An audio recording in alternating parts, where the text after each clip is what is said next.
네, 이번 시간에는 움직이는 대륙에 대해서 같이 한번 살펴보도록 하겠습니다. 베게너라고 하는 사람이 독일의 과학자인데요. 이 베게너라고 하는 사람이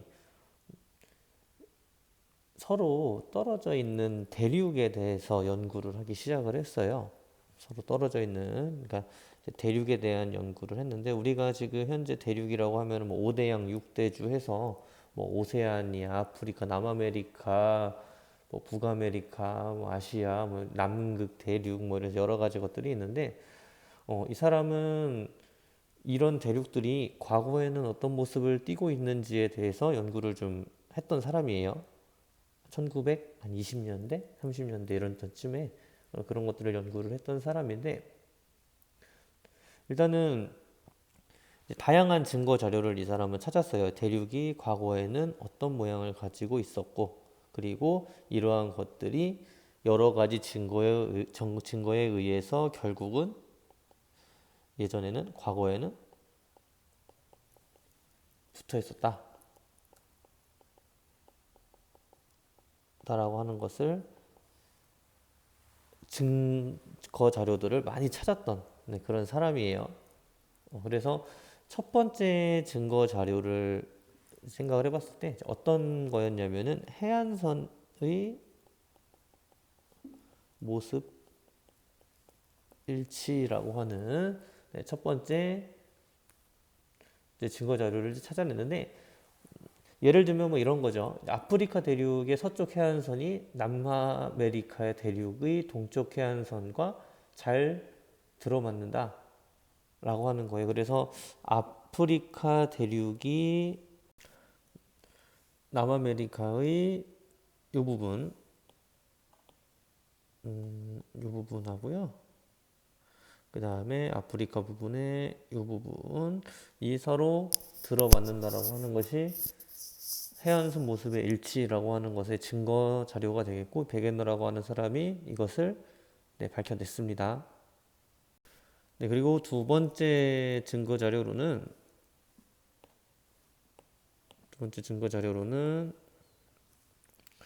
산맥의 분포인데요. 산맥의 분포인데, 이거 같은 경우는 북아메리카 부분과 유럽 부분의 산맥이 하나로 쭉 이어진다라고 하는 것을, 대륙이 이동했다라고 하는 것을 증거로 내세웠습니다.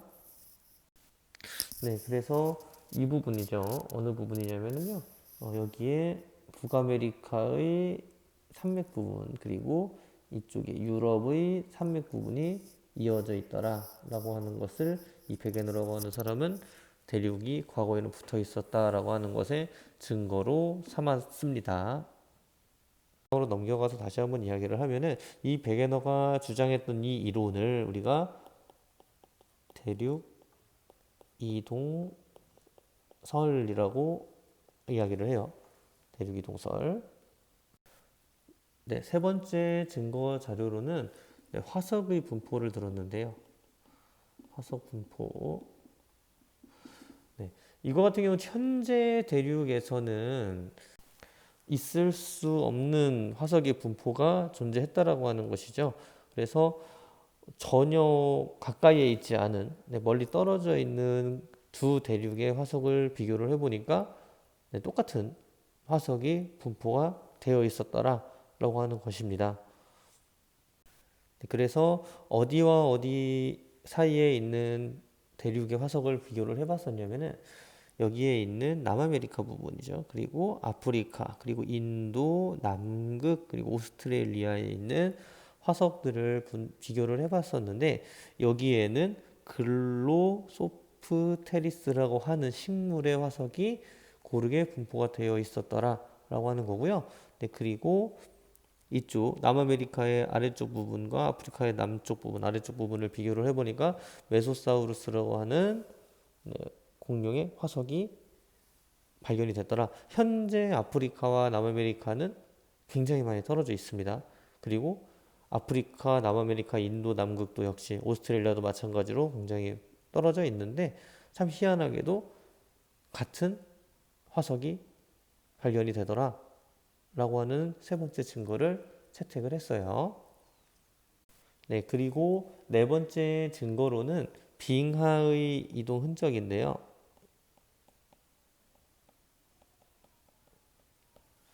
빙하의 이동 흔적인데 여러 대륙, 그러니까 뭐 아프리카, 아메리카, 남극, 인도, 뭐 오스트레일리아, 아시아 뭐 이런 대륙들에 빙하의 흔적이 남아 있다라고 하는 거죠. 그래서 여러 대륙에 빙하의 흔적이 남아 있고 이런 것들이 이동을 했으며 그 이동한 흔적이 어디를 중심으로 모인다? 남극 대륙을 중심으로 모인다라고 하는 거예요. 네, 그래서 그림을 보면 남아메리카 하고요. 네, 그리고 아프리카, 그리고 인도, 남극, 오스트레일리아 이 부분 하얀 여기 다시 색칠을 하는 네, 이 부분에 빙하의 이동 흔적이 있고 이러한 빙하의 이동 흔적은 남극 대륙을 중심으로 퍼져 있더라라고 하는 거예요. 그래서 결국은 이 베게너라고 하는 사람이 결론을 내렸는데 어떤 식으로 이제 결론을 내렸냐면은 이 대륙이라고 하는 것은 지금은 떨어져 있지만 예전에는 붙어 있었다. 앞에서도 이야기했었죠. 네, 붙어 있지 않았으면 일어날 수 없는 그런 흔적들이 나타났었기 때문에 대륙이라고 하는 것은 붙어 있었다라고 하고 설명을 했고요. 그래서 이 붙어 있었던 대륙의 이름을 판게아라고 이름을 지어놨습니다. 네, 지어놨고요. 그래서 이 판게아라고 하는 것은 판게아는 약 3억 3,500만 년에서 약 1억 7,500만 년 전에 붙어 있었던 대륙의 이름을 판게아라고 이름을 지어놨는데 지금 같은 현재 뭐를 이제 비교를 해보냐면은 해안선의 일치나 이런 것들을 백에너는 이제 비교를 해서 어, 들어맞더라라고 이야기를 했는데 현재는 사실 그렇게 들어맞지는 않아요. 생각보다 이제 그러한 이유는 왜 도대체 들어맞지 않느냐? 첫 번째로는 해안선이 이제 들어맞지 않는데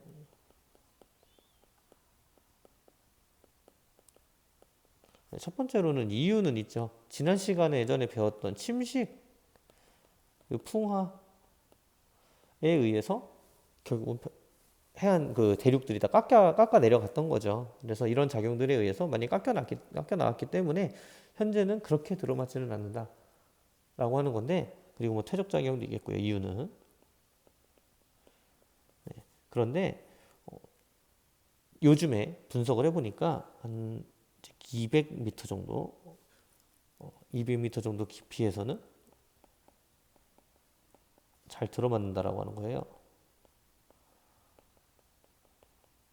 아무래도 지하 200m 정도 깊이는 침식 풍화 퇴적 작용이 아무래도 좀 덜 일어나다 보니까 200m 깊이 정도에서는 해안선은 해안선은 잘 들어맞게 된다라고 하는 거예요. 해안선은. 그래서 우리가 이 백엔하러 가는 사람은 이렇게 네 가지의 증거 자료를 통해서 과거에는 지금과 달리 대륙이 붙어 있었다라고 하는 증거 자료를 제시를 했는데 이 사람이 이렇게 주장은 했지만 이 당시에는 이런 것들을 인정을 받지를 못했어요. 이런 것들을 인정을 받지를 못하고 다시 한번 이제 근데 이 대륙 이동설에 한계가 있어요. 한계점. 도대체 아까도 방금 이야기를 했는데 과학자들한테 인정을 받지를 못했어요. 왜 도대체 인정을 못 받았느냐? 그럼 도대체 무엇 때문에 대륙이 움직였느냐? 네, 이것을 설명을 못했어요. 백앤너는 도대체 무엇 때문에 대륙이 움직였는가? 그래서 대륙 이동의 다시 한번 다른 말로 이야기를 하면은 대륙 이동의 원동력을 설명을 못했어요. 나름대로 이야기를 했는데 그 했던 이야기가 과학자들의 탐탁지 않았던 거죠. 과학자들한테는. 그래서 이 대륙 이동의 원동력을 설명을 못하는 바람에 이 베게너라고 하는 사람이 주장했던 대륙 이동설은 좀 묻힐 뻔하게 됐습니다. 그래서 묻혔어요.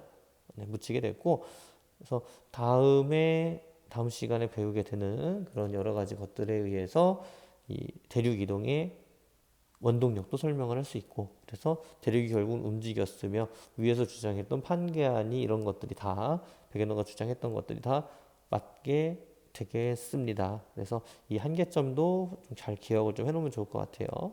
한계점.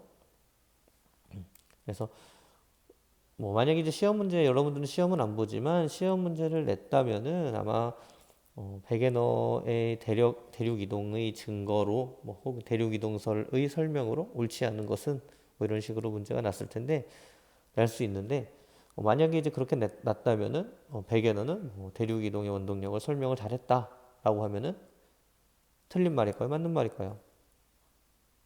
네, 당연히 틀린 말이 되겠죠. 대륙 이동의 원동력을 이 사람은 설명을 못했습니다. 그래서 이 베게너라고 하는 사람이 주장했던 것들이 결국은 다 맞기는 한데 이 당시에는 어쨌든 대륙 이동의 원동력을 설명을 못했다 보니까 인정을 받지를 못했습니다.